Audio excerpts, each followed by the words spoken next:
children of Israel. Trust me, this is gonna break your heart. This is going to break you down, toss you on your way to Babylon.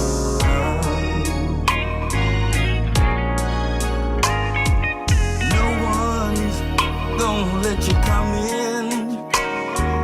Doors are fastened, windows are pinned. Keep your hands on that plow.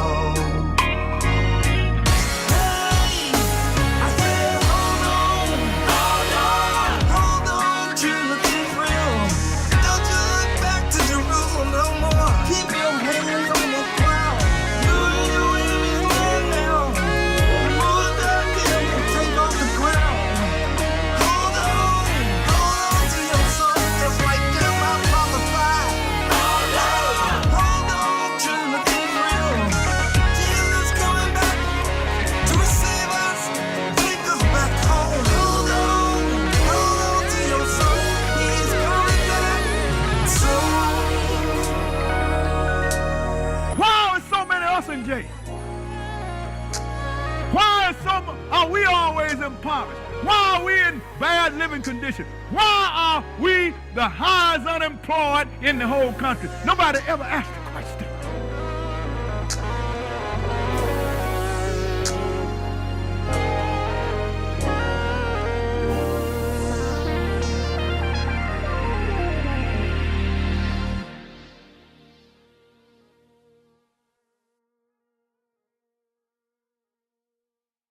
Welcome back, everybody. Today we're going deep on something pretty unique. I mean, we've got excerpts from religious texts and even some... Well, yeah, like news clippings. Yeah, news clippings. We've got a historical book that goes deep on biblical genealogy. It's all about the identity and history of specific groups mentioned in the Bible, especially the Israelites.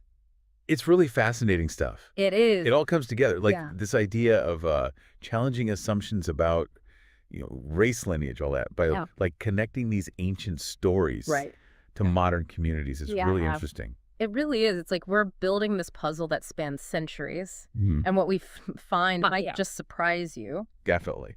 Now, the primary source we're looking at, it really emphasizes the biblical account of Noah's sons, Shem, Ham, and Japheth, and how they supposedly represent the origins of different people groups after the flood.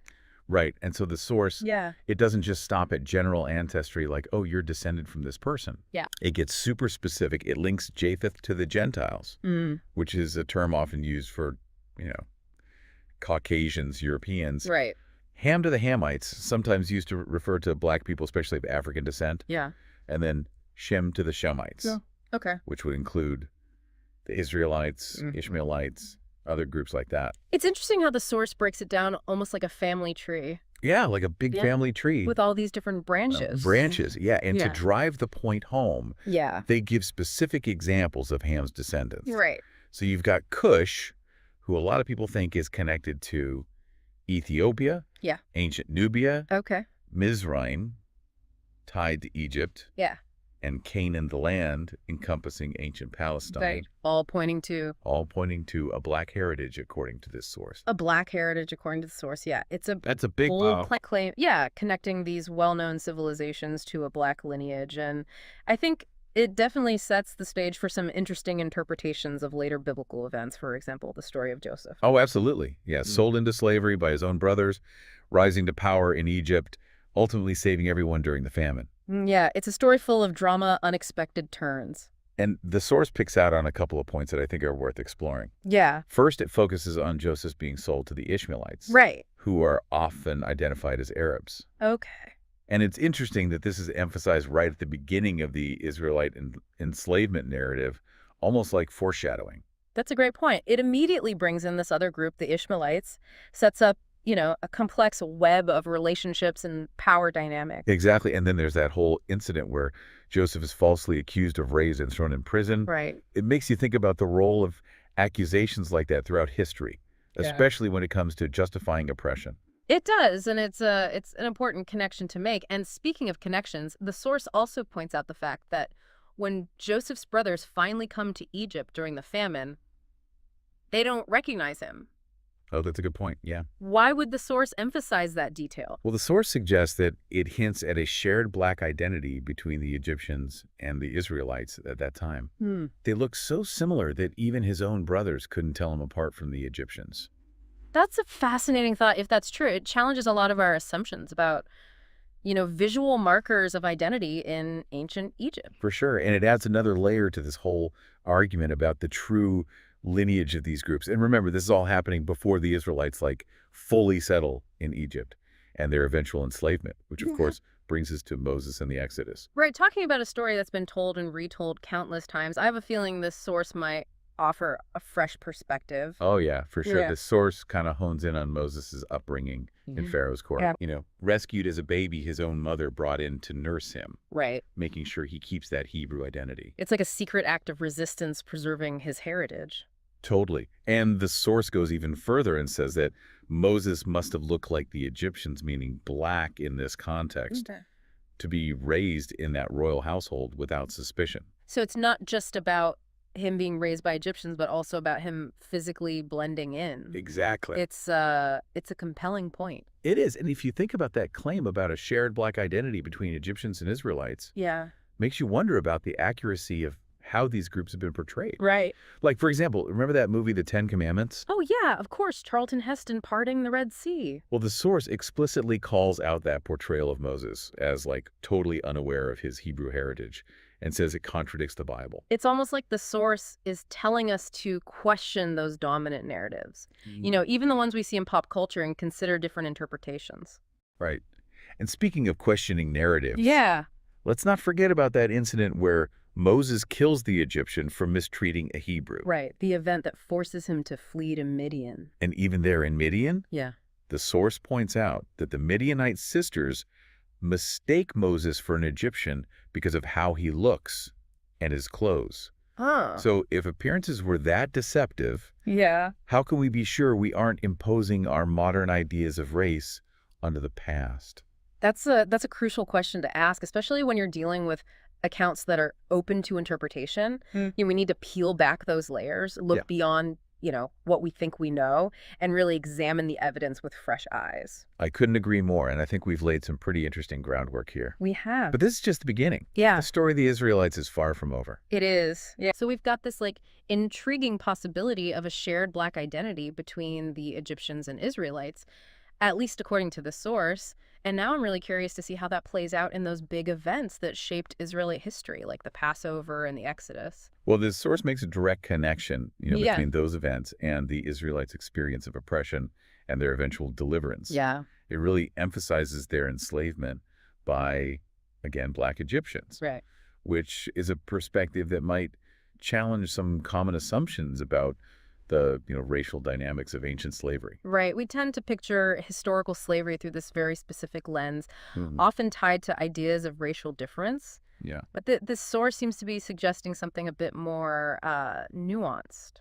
Yeah, exactly. It asks us to consider the complexity of history and how power dynamics have played out, across different cultures and time periods, regardless of visual markers. Right. It's a reminder that oppression can take many forms, and that, those in power aren't always so easily categorized. Now, the source also mentions this mixed multitude that left Egypt along with the Israelites, suggesting that there were some non-Israelites among them.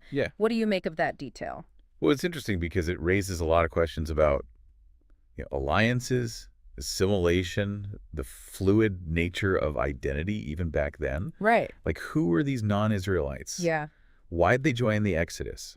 How did they shape Israelite identity in the long run? These are all questions worth exploring. Absolutely. It speaks to this idea that group identity isn't always fixed or easily defined, especially when you have these different groups interacting and migrating over time. For sure. And, speaking of connections between groups and locations, the source brings up this passage from Psalm 105, where the land of Ham is referred to as Africa. Okay. It's like this direct link. Reinforcing that claim about a long-standing connection between the Israelites and the African continent.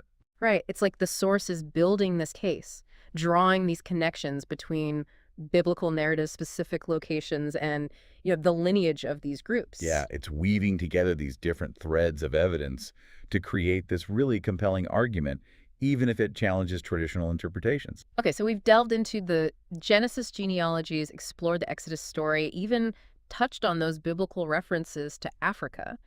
Now, I'm curious to see how the source handles the New Testament. Okay. Particularly the story of Jesus. Well, the source touches on Jesus's birth, the visit of the wise men, and Herod trying to kill him, right. That whole Christmas story. Yeah. But even here, it offers a slightly different angle. Okay, I'm all ears. What's the twist?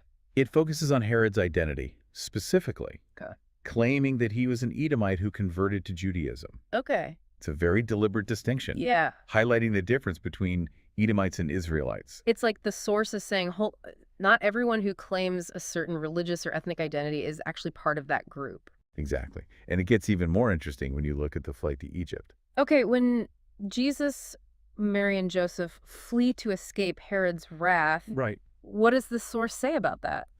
Well, it says that Egypt was a safe haven for them, precisely because they can blend in with the black population. That's a bold statement, especially when you consider those traditional Western depictions of Jesus. Right, those classic paintings, with the blonde hair, blue eyes. Yeah, it's definitely a contrast. It is, and the source poses this question. Yeah. If Jesus looked like that, shouldn't he have gone to Europe instead of Egypt? Right, it's a powerful point, challenging those ingrained visual representations and makes us reconsider how we imagine these biblical figures. Exactly. And speaking of challenging assumptions, yeah, let's move on to the Apostle Paul. Okay. Who traveled extensively spreading the Christian message. Right.